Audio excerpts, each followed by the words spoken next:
Good Thursday morning, and thanks for joining us from the Ohio AgNet Voice You Know with the News You Trust studio, sponsored by Grain Equipment Company, where innovation meets execution. I'm Dusty Sonnenberg. With light rain falling and 44 degrees on the barn thermometer, it looks like most of the Buckeye State should get some much-needed precipitation over the next 24 hours. This quick calendar reminder, the Jackson County Regional Livestock Market will have a bred cow sale coming up this Friday, the 15th at 6 o'clock p.m. For details, visit jcrlm.com, your livestock authority. Also, OSU Extension is going to be holding a Basics of Grain Marketing workshop coming up on January 16th and the 17th at the OSU Extension Champaign County office in Urbana. For details and more information, you can go to the website go.osu.edu/grain marketing. It's time now for our weekly update from the Ohio Soybean Council. Today we're going to visit with Steve Rezek. He is a Kansas farmer, also currently serves as chairman of USEC, that's the U.S. Soy Export Council, talking about the work of the council and exciting things going on. The USEC, it represents U.S. soy farmers and exporters and allied industry in markets around the world. It's a 20-year-old organization which was formed by ASA, American Soybean Association, and USB. And it really highlights the great work that soybean farmers are doing around the world. And actually, the predecessor was the ASA International Marketing Arm, and they have been around, started over 50 years ago. So U.S. soy farmers realized the importance of exports a long time ago. And one thing that the U.S. Soy Export Council is really proud of is their sustainable U.S. soy logo. And I've been in a lot of countries, and it's really fun to go into a grocery store or feed mill and see that sustainable U.S. soy logo on products that are made from sustainable soy. And it also means a lot to customers, too. And since its inception, we've actually exported 232 million metric tons of soy with a sustainable logo on it.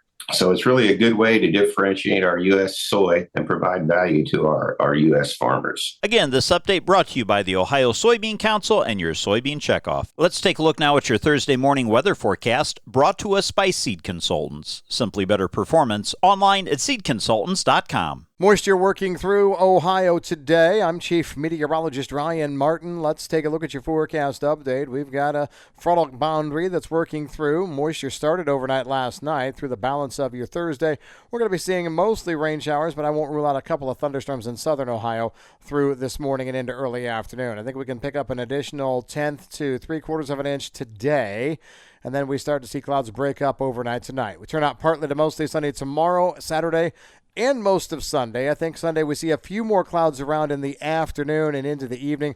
Those clouds are going to be an offshoot of colder air trying to advance over the Great Lakes, not really succeeding. I don't think we have to worry about anybody getting some moisture, but clouds around definitely to finish the day.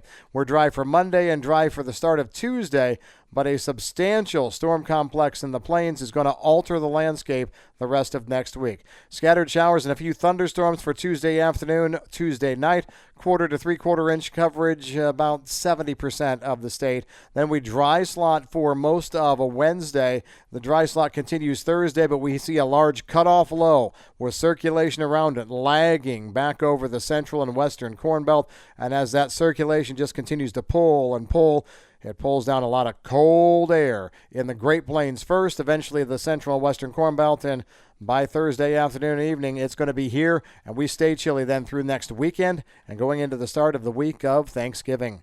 I'm meteorologist Ryan Martin. Thanks, Ryan. Let's check in now with an update from Dale Munoz. He's out in Kansas City at the National Association of Farm Broadcasters Convention. Joining me is Zach Ogles, and Zach, we catch up with you at the NAFB convention. What brings you to convention? What story do you have for producers while you're here?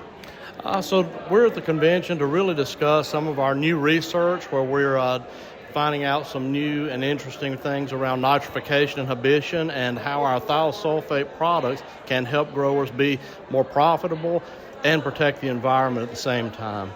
And we're excited to say one of your new facilities is in Northwest Ohio. Where will we find it?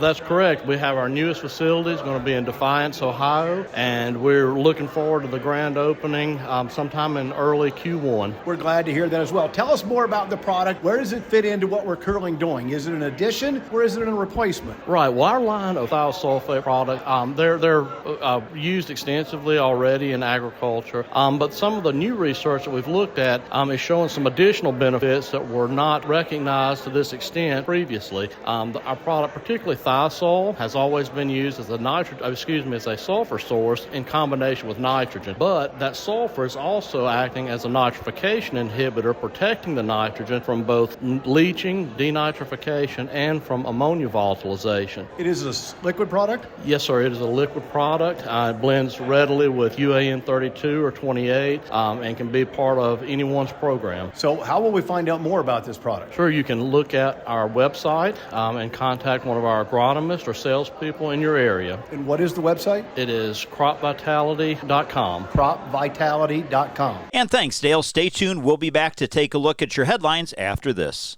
In any year, your best harvest is only a few upgrades away. Seed Consultants exclusively serves the Eastern Corn Belt, combining our deep knowledge of local conditions with high-performing products fit for your acres. Most importantly, our customized services put our products and your business in a position to succeed. We help you start with better to grow your best. Visit seedconsultants.com to learn why our products and services are simply better. Here's farmer and landowner John Prue. We purchased the land about 3 years ago, and there was an old farmstead on there with trees. We were going to clear the land so we could farm through it. We thought we knew where the pipe was, so we didn't call to get it located. The work on our property led to the damage of a light crude pipeline. Fortunately, no one was hurt, but it could have been much worse. Never assume the location or depth of underground lines. Always call 811 or visit clickbeforeyoudig.com before you start work. A message from the Pipeline Operators for Ag Safety campaign. Taking a look at your agricultural headlines, the typical commercial corn and soybean farm in the upper Midwest will likely show financial losses in both 2024 and 2025 based on reports from roughly 3,100 farms. The Center for Farm Financial Management at the University of Minnesota highlighted the state of farm finances on Tuesday as the American Bankers Association kicked off its annual Bankers Conference. Now, reports from the center's database of finances for more than 3,100 farms in the FinBin program projects the typical commercial crop farm in the upper Midwest with a negative $24,000 net average net farm income for 2024, and looking ahead projects a negative $12,000 for 2025. That's coming off 2023, in which the average crop farm in the upper Midwest had $95,000 positive in average net farm income. Those income numbers were significantly higher in 2022 at $381,000 and back in 2021 at $347,000. Now, it's interesting to look behind the numbers as they've based this on cash rented land in southern Minnesota, but a lot of the numbers do apply in Ohio. With corn, an average yield of 195 bushels per acre and an average price of $375 a bushel, a farmer would earn $731 an acre, but the projected expenses right now are at $955 an acre, showing a negative return of negative $224 per acre for 2024. Now, they're using an average cash price nationally at $406 a bushel. USDA is forecasting $410 a bushel, but the farms show negative returns even though expenses are projected to be lower. Per acre expenses came in at $955 an acre. That was down from $1,017 an acre in 23. The big difference was the $82 drop in fertilizer from year to year. The average cash rent price, though, was in that mode of $271 an acre. So with the cost of production at $955 an acre and 190 bushel per acres, the farm would need $5.02 a bushel just to break even. Soybeans, sort of a similar story, with an average yield of 54 bushels per acre and an average cash price of $9.50 a bushel.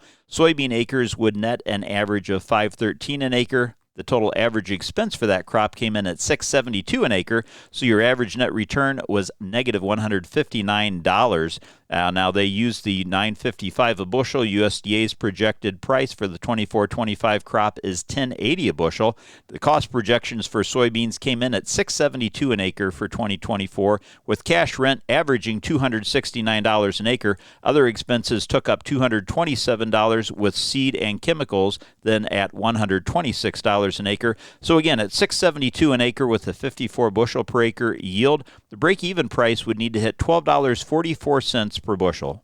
Now, this information is very pertinent in light of the current Farm Bill debate. These financial projections come as Congress continues to grapple with passing a new Farm Bill before the end of the year or extending the 2018 Farm Bill and writing a new bill under the Trump administration and a Republican Congress. Lawmakers also have had some preliminary discussions about a disaster package that could include specific aid for producers, but nothing has been laid out so far for Congress to act. In other agricultural headlines, it has been a challenge for ag equipment manufacturers recently. CNH Industrial reported rough sailing for the 3 months that ended September 30th of this year. Net income of $310 million in the quarter that just ended, compared to net income of $540 million the same time a year ago. CNH Agriculture net sales decreased for the quarter by 24% to $3.31 billion, primarily due to lower shipment volumes on decreased industry demand. Now, net CNH Agricultural sales for the first 9 months of 2024 are at $10.6 billion. CNH reported that, and that's down 20% from the same period a year ago. And with this report, they updated their 2024 financial outlook. It now expects ag segment net sales will be down between 22 and 23% year over year. Stay tuned. We'll be back to take a look at your markets after this. In a time of tight margins when every penny counts, could you be saving more on your monthly energy bill? Ohio Farm Bureau is here to help members get competitive electric and natural gas supply prices through its energy savings program. Participants save an average of 10% on their rates. Let Ohio Farm Bureau help you take the guesswork out of energy savings. Request your free bill analysis at ofb.ag/energy program. Savings not guaranteed. Actual savings may vary. So many things that can have an impact on agriculture are out of the farmer's control. Yet when the weather doesn't cooperate, markets go lower, or equipment breaks down, the farmer blames themselves. Hi, I am Nathan Brown, a Highland County farmer and a member of the Ohio Farm Bureau Board of Trustees. If you or someone you know is struggling with stress on the farm, text 4HOPE to 741-741 or go visit GotYourBackOhio.org. A message from the Ohio Farm Bureau Federation. It's time now for your morning Louis Dreyfus grain analysis, brought to you by the Ohio Soybean Council and your soybean checkoff. Let's check in with Ryan Martin. Plenty of red on the screen again for Wednesday. Markets closing lower pretty much everywhere. The only place we did see some green, the November soybean futures going off the board, getting ready to, and had a little bit of squaring there as we moved toward confluence between the November and the January. But otherwise, Board of Trade is basically looking at tariff fears and also the South American crop size fear. President-elect Trump really serious about applying tariffs. At least that's what was in the marketplace and the headline run on Wednesday. Mostly looking at imported goods to return to manufacturing to the U.S. The fear of tariffs dominated the market ever since rumors from Robert Lighthizer returning as the U.S. trade czar hit the marketplace. China is worried that with Lighthizer back in the trade seat following their experience with the 2018-19 trade war, it may not be any better than that phase 1 and 2 ag purchase agreement. Soy oil also fell yesterday as Trump's EPA chief designate, who in 2016 signed and sent letters to EPA Administrator McCarthy seeking a reduction of the RVO. He also voted against Biden's Inflation Adjustment Act and proposed cuts to the EPA's budget as a House member. That could impact 45Z and its effects on the biofuels industry. The Foreign Ag Service did confirm a sale of 401,000 metric tons of U.S. corn to Mexico, almost 291,000 metric tons to unknown. The combined sale just shy of 700,000 tons, larger than expected, and supported corn futures. But with all of the weakness in other parts of the marketplace, it was not anything we could get super excited about. USDA delaying its weekly export sales report till Friday due to the Veterans Day holiday on Monday. Corn sales should be strong once again. Beans also good, but when you're expecting that, big numbers don't necessarily resonate with the market as much.